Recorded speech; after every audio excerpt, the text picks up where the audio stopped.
천사의 아침 방문을 찾아오신 여러분을 환영합니다. 오늘도 아침 예배 말씀으로 믿음과 위로의 시간을 갖게 되길 바랍니다. 성도 여러분 안녕하셨습니까? 오늘도 마지막 사명과 함께하는 아침 예배에 참석해 주셔서 너무나 감사합니다. 오늘부터 몇 차례에 걸쳐서 상화에 대한 말씀을 전해 주실 것입니다. 하나님께서 우리에게 원하시는 경험으로 하루하루 살아가는 성도님들이 되시기를 간절히 바랍니다. 이제 함께 기도하겠습니다. 하늘에 계신 아버지, 오늘도 말씀을 듣고 하루를 살아가는 저희들에게 하나님의 영광이 드러날 수 있도록 인도하여 주시고 성령께서 지도하여 주실 때 순종하고 따라갈 수 있는 부드러운 마음을 허락하여 주시옵소서. 오늘도 권면해 주시는 목사님께 영육 간의 강건함을 허락하여 주시고 붙잡아 주시옵소서. 또한 전해주시는 말씀에 성령께서 함께하여 주셔서 하나님의 사랑을 깨닫고 진리에 순종할 수 있도록 인도하여 주시옵소서. 모든 순서를 주님께 맡겨드리며 예수님의 이름으로 기도드립니다. 아멘. 성도 여러분 안녕하십니까? 앞으로 우리는 몇 회 동안에 걸쳐서 성화와 거룩함에 대한 말씀을 아침마다 좀 살펴보려고 합니다. 우리 신앙의 중요한 변화와 전환점을 가져오는 문제가 될 것입니다. 말씀을 잘 챙겨서 들으시길 제가 간절히 부탁드립니다. 성도 여러분, 오늘 많은 사람들이 변화를 말합니다. 그 변화가 어디서부터 올까요? 변화는 말씀에서 오는 것입니다. 왜냐하면 하나님의 말씀은 능력이기 때문에 그렇습니다. 파워이기 때문에 그렇습니다. 말씀은 그냥 성경에 기록된 문자가 아닙니다. 하나님께서 말씀 한마디 하시자 그 말씀 속에 엄청난 에너지가 나가면서 해와 달과 별이 만들어진 것입니다. 짐승이 만들어지고 나무가 만들어졌습니다. 하나님의 말씀 속에 에너지가, 파워가 있기 때문에 그런 결과들이 생기는 것입니다. 우리의 변화도 마찬가지입니다. 성도 여러분, 말씀은 반드시 진리이어야 합니다. 하나님의 입에서 나온 그대로의 말씀이어야 합니다. 진리에서만 하나님의 말씀이 능력으로 나타나는 것입니다. 파워가 나타나서 우리를 변화시키는 것입니다. 자, 그런데 문제가 있습니다. 어떤 분들은 주님을 따라간다고 하는데 진리가 아닙니다. 진리가 무엇인지 모릅니다. 거짓 복음을 받아들인 것입니다. 거짓 복음을 받아들이면 어떤 일이 생길까요? 거룩하게 변화되지 않습니다. 넓은 길을 가기 때문이죠. 말씀과 계명대로 주의 뜻대로 나의 자신을 부인하고 십자가를 지는 그런 신앙으로 들어가지 않게 되는 것입니다. 그래서 변화하지 않게 되는 것입니다. 성도 여러분, 오직 진리만이 우리를 거룩하게 할 수 있는 것입니다. 요한복음 17장 17절이죠. 요한복음 17장 17절 오늘 본문 성경절입니다. 저희를 진리로 거룩하게 하옵소서. 아버지의 말씀은 진리이니이다. 성도 여러분, 하나님을 따라갈 때 가장 첫 번째 계단은 내가 믿고 있는 것이 진리인가 확인하는 것입니다. 아무리 열심히 따라가도, 아무리 큰 믿음을 갖고 따라가도 그것이 진리가 아니면 소용이 없는 것입니다. 그런데 내가 붙잡은 말씀이 진리이면 거기서부터 놀라운 변화가 시작되는 것입니다. 성도 여러분, 하나님의 말씀, 이 진리와 접촉하면은 반드시 변화가 생깁니다. 자, 어떤 변화가 생길까요? 온 마음으로 주의 말씀을 붙잡고 매달리면은 거룩하게 됩니다. 자, 거룩하다는 것이 무엇인가요? 거룩하다는 것은 내 뜻을 버리고 하나님의 뜻을 붙잡는 것입니다. 그것이 거룩입니다. 내 뜻을 버리고 하나님의 말씀에 순종하는 것입니다. 자, 그런데 우리가 하나님의 말씀을 무시하고 거절하면 어떻게 될까요? 내 뜻을 붙잡고 살아가게 되죠. 그러면 거룩함이 있을 수 없는 것입니다. 하나님의 말씀을 무시하고 거절하면은 아무런 변화가 생기지 않은 상태 그대로 있는 것이 아닙니다. 그것은 큰 오해입니다. 하나님의 말씀은 능력이기 때문에 그것을 받아들이면 거룩하게 되지만 거절하면 내 양심 속에 큰 상처가 생기고 완악하게 되는 것입니다. 받든지 거절하든지 결과가 생기는 것입니다.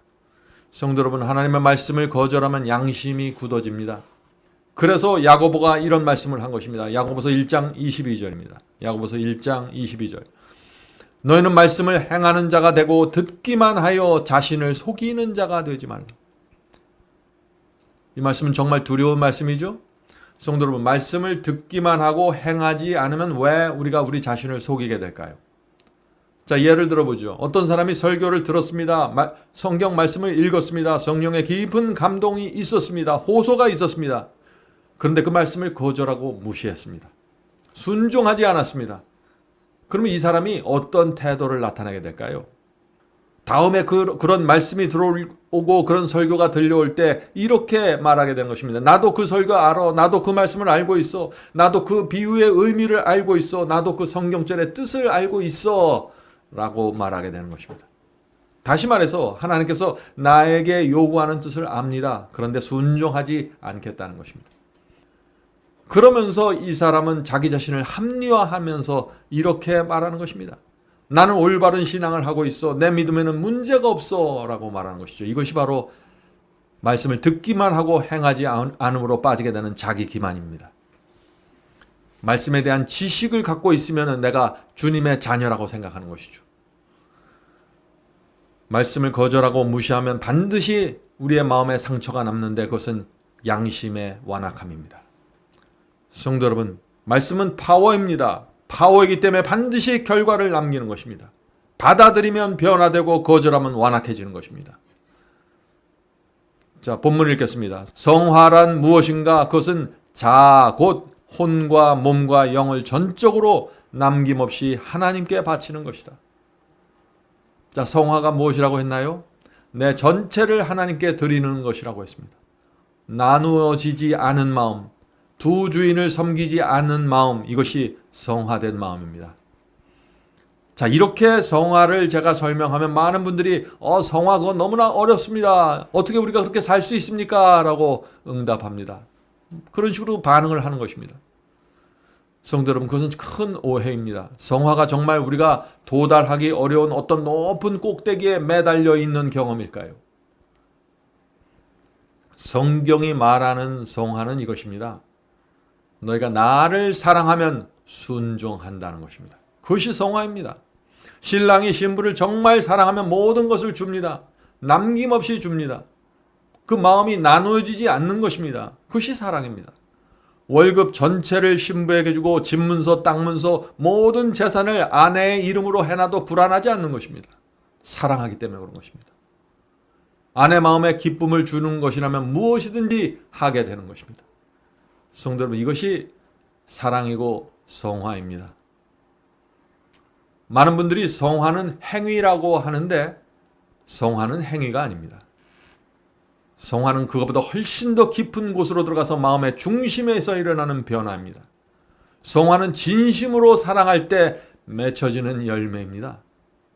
사랑하면은 주님의 뜻대로 좁은 길을 걸어가게 됩니다. 그것이 성화입니다.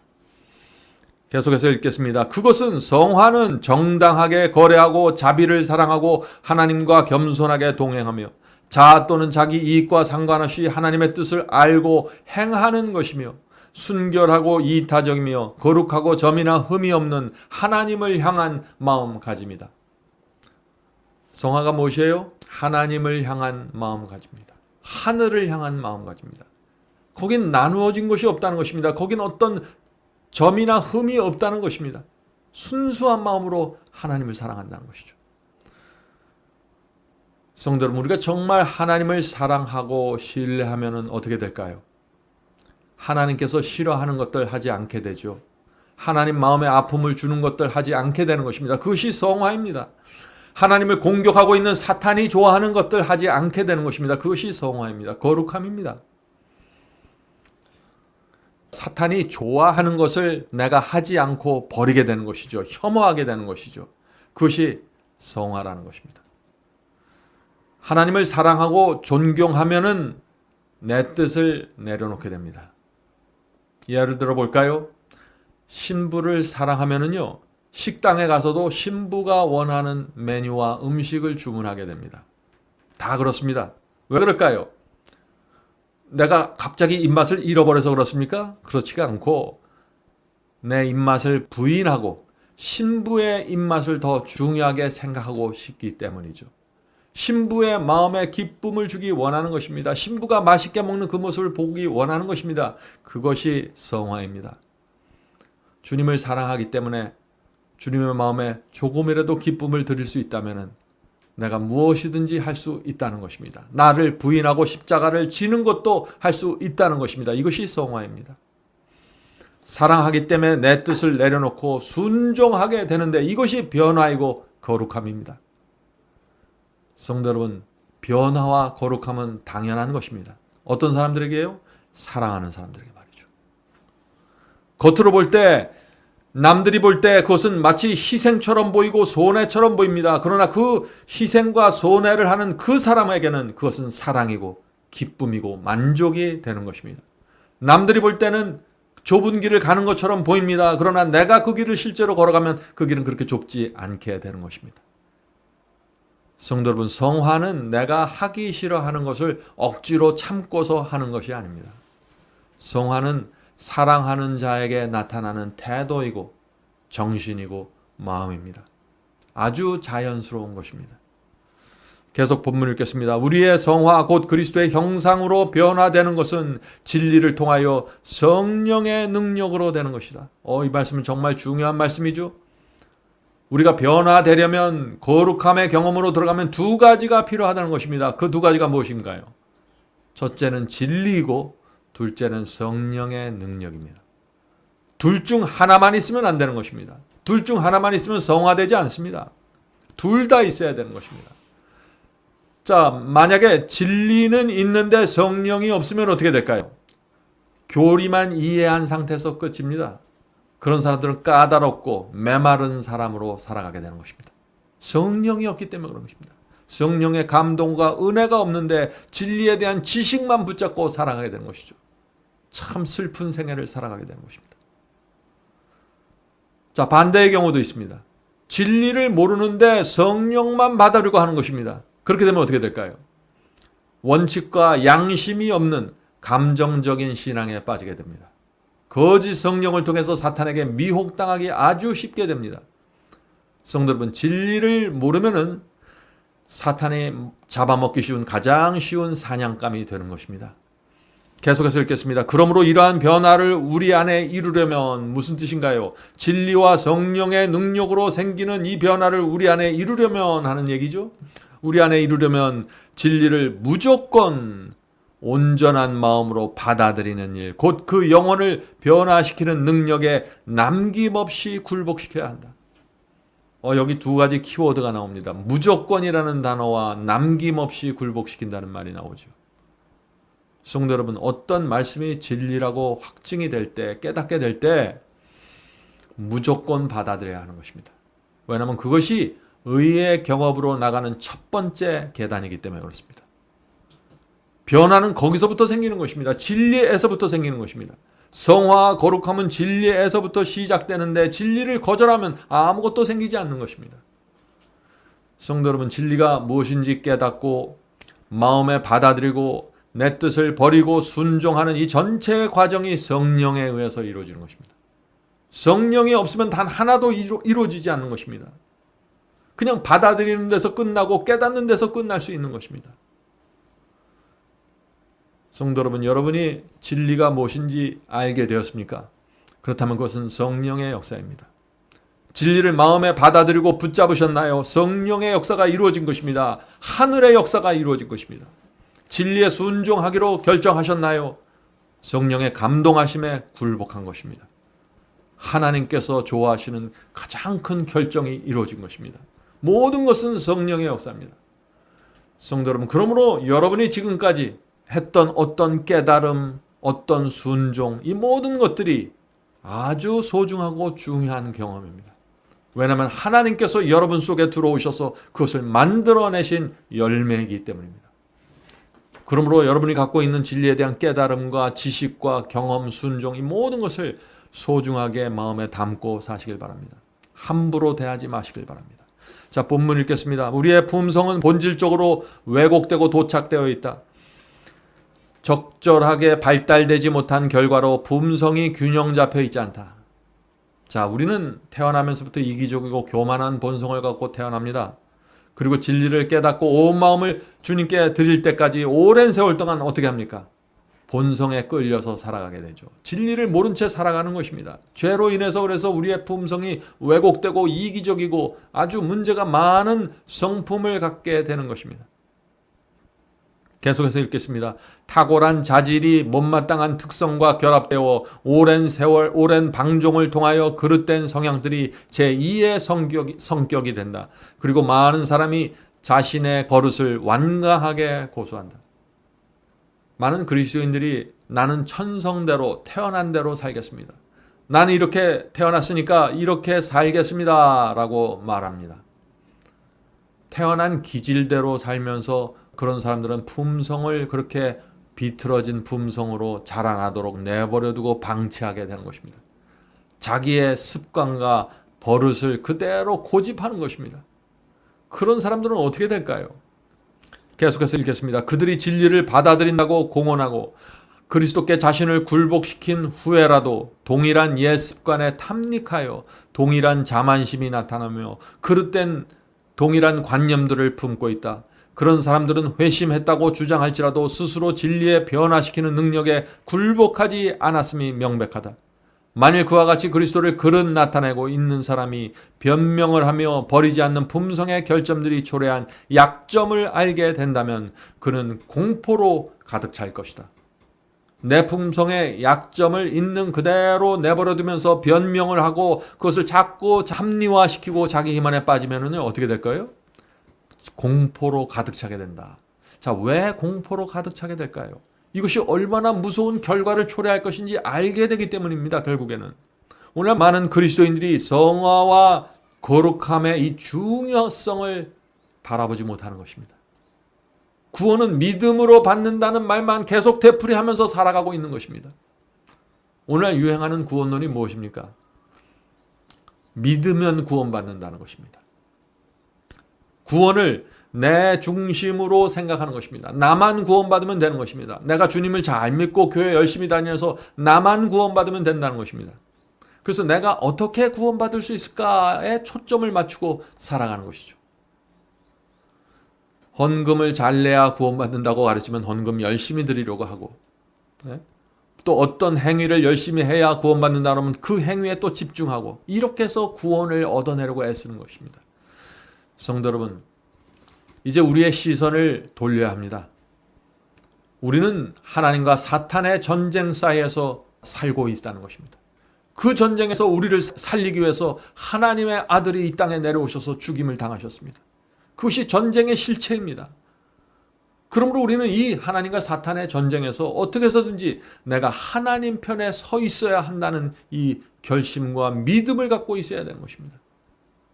구원은 내가 하나님의 편에 서서 살아간 결과로 주어지는 선물입니다. 하나님께서 보상해 주시는 것입니다. 너희가 내 편에 살기 위해서, 내 편에 서기 위해서 나를 위해서 희생하고 좁은 길을 걸어갔지.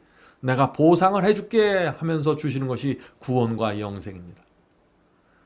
성도들은 바로 여기에 성화의 중요성이 있는 것입니다. 성화는 하나님의 편에 서서 살아가는 삶입니다.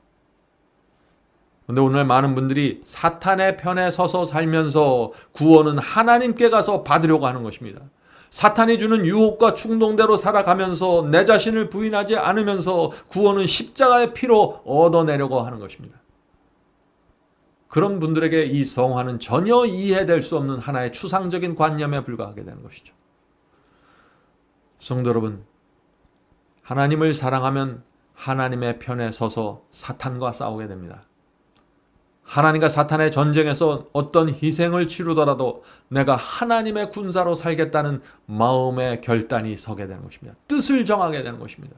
그것이 성화의 시작입니다. 성화란 내가 사랑하는 주님의 뜻대로 살기 위해서 내 몸을 쳐서 복종시키기까지 하는 것입니다. 성화는 하나님께 영광 돌리기 위해서, 기쁨을 드리기 위해서 내 자신을 부인하고 십자가를 지는 것입니다. 그것이 성화입니다. 성화는 하나님을 진심으로 사랑하고 진심으로 감사하기 때문에 주님을 위한 결정과 주님을 위한 선택을 하는 것입니다. 그것이 성화입니다. 본문 읽겠습니다. 자신의 생활 방식이 변화될 필요가 없다는 생각을 아무도 하지 말게 하라.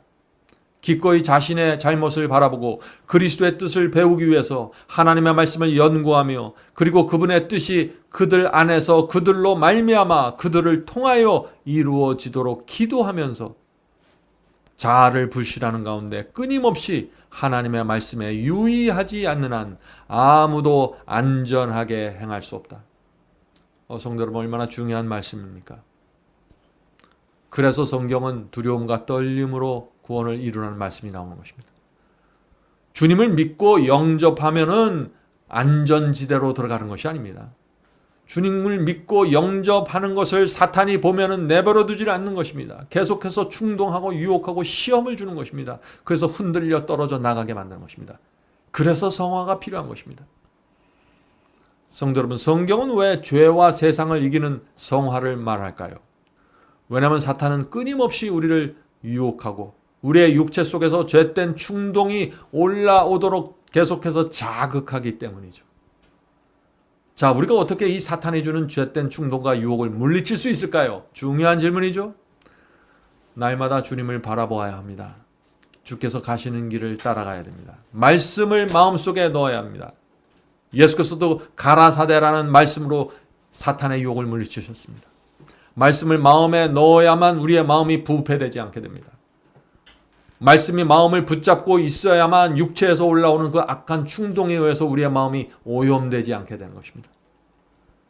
성도 여러분, 이 기도와 말씀, 성령의 도우심이 얼마나 필요한지 아는 성도들은 성화의 길을 걸어가게 될 것입니다. 자, 마지막 문단을 읽겠습니다. 그들이 자신을 신뢰하지 않고 그리스도를 신뢰한다는 사실을 그들은 드러낸다. 여기서 그들이 누군가요? 자기를 부인하는 사람들입니다. 자기를 부인하는 사람들은 진리란 성악해 되고 세련되게 할 수 있는 거룩한 보물이라고 주장하게 된다. 그리고 끊임없이 자신의 말과 태도를 그 원칙에 조화시키려고 애쓰게 된다. 주님을 사랑하니까 이런 애씀과 노력과 수고가 나오는 것입니다. 주님을 사랑하면은 진리가 무엇이라는 것을 정말 알면은 나를 향해서 펼쳐지고 있는 이 사탄과 하나님의 전쟁의 실체를 정말 알면은 성화의 중요성을 깊이 들여다보게 되는 것입니다. 그 경험을 달라고 매달리게 되는 것입니다. 예수께서 하신 말씀 아시죠? 누구든지 나를 따르려거든 자기를 부인하고 십자가를 지라는 이 말씀의 중요성에 초점을 맞추게 되는 것입니다. 성도 여러분, 성화의 경험 없이 구원받을 수 있을까요? 없습니다. 성화의 열매 없이는 구원이 없는 것입니다. 성화 없이 구원받겠다는 생각은 마치 내가 비록 사탄의 편에 서서 살지만은 구원은 하나님 편에 가서 받겠습니다 라는 생각과 똑같은 것입니다. 안타깝게도 오늘 많은 분들이 이 성화와 구원이 어떻게 연결되어 있는지, 하나님에 대한 사랑과 성화가 어떻게 연결되어 있는지 모르는 것입니다. 사도 야고보의 말씀을 읽고 오늘 말씀을 마치도록 하겠습니다. 야고보서 1장 12절입니다. 야고보서 1장 12절. 시험을 참는 자는 복이 있도다. 다 어떤 사람에게 복이 있다고 했어요? 시험과 유혹이 올 때 참고 견디고 인내하는 자들에게 복이 있다고 하는 것입니다. 자, 이어지는 말씀 중요합니다. 시험을 참는 자는 복이 있도다. 이것에 옳다 인정함을 받은 후에. 무슨 뜻인가요? 시험이 옵니다. 유혹이 왔어요. 그럴 때 우리가 주님 편에 서 있는가를 확인한 후에, 내가 하나님의 편에 서 있다는 사실이 드러난 후에 주께서 자기를 사랑하는 자들에게 약속하신 생명의 면류관을 얻을 것입니다. 성도 여러분, 어떤 사람들에게 생명의 면류관이 주어진다고 했나요? 시험 받을 때 참고 견디는 자들입니다. 그런 신앙을 가진 자들에게 생명의 면류관을 하나님께서 주신다는 것이죠. 시험 받을 때 나를 부인하고 십자가를 지는 신앙을 가진 성도들, 시험 받을 때 사탄의 편을 떠나서 하나님의 편에 확고하게 서는 신앙을 가진 성도들, 이런 성도들에게 하나님께서 큰 보상을 주시는데 그것이 생명의 면류관이라는 것입니다. 내 편으로 되어 주었기 때문에, 네가 이 세상에서 고생하더라도 내 편이 되어 주었기 때문에 내가 보상을 하겠다는 것입니다. 성도 여러분, 오늘 우리 모두 이 생명의 면류관을 받는 신앙으로 들어가게 되길 제가 간절히 바랍니다. 자, 이제 기도하겠습니다. 하늘에 계신 아버지, 성화에 대해서 정확하게 이해할 수 있도록 도와주시옵소서. 성화가 어떤 막연하고 철학적이고 어떤 신기루 같은 경험이 아니라 날마다 우리가 하나님의 편에 서는 경험이라는 사실을 이해할 수 있도록 도와주시옵소서.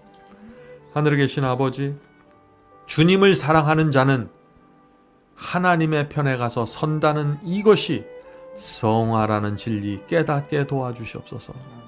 하늘에 계신 아버지, 날마다 우리가 자신을 부인하고 십자가를 진다는 것이 지루하거나 지치는 경험이 아니라는 사실을 이해할 수 있도록 도와주시옵소서. 하나님을 사랑하기 때문에 저희가 이렇게 살기 원합니다. 주님의 마음에 조금이라도 기쁨을 드리는 것이 저희의 소원이기 때문에 성화에 대한 진리를 받기 원합니다. 도와주시옵소서. 진리와 성령으로 저희가 변화되는 경험이 무엇인지 가르쳐 주시옵소서. 오늘 이 자리에 모인 성도들에게 성화의 경험을 시작시켜 주시옵시고 깨닫게 하여 주시옵소서. 예수님의 이름으로 간절히 기도드립니다. 아멘.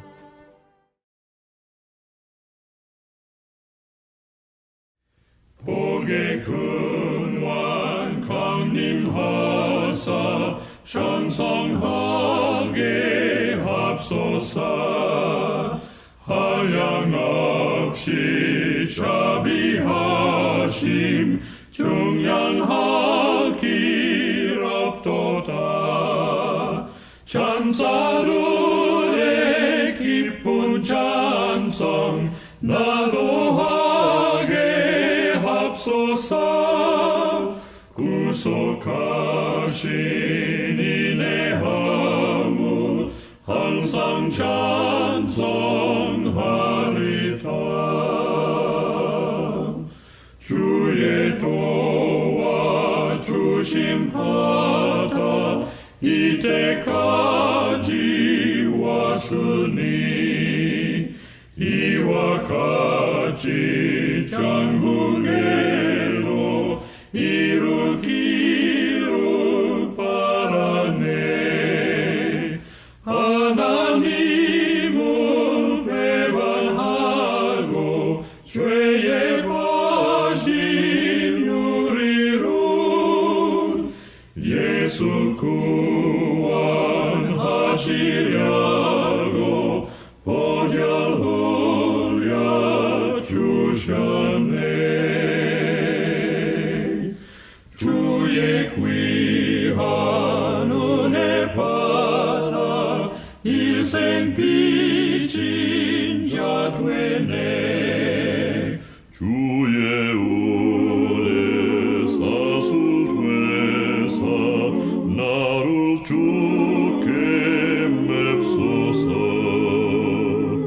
우리 마음은 연약하여 범죄하기 쉬우니 하나님이 바르시고 전국인을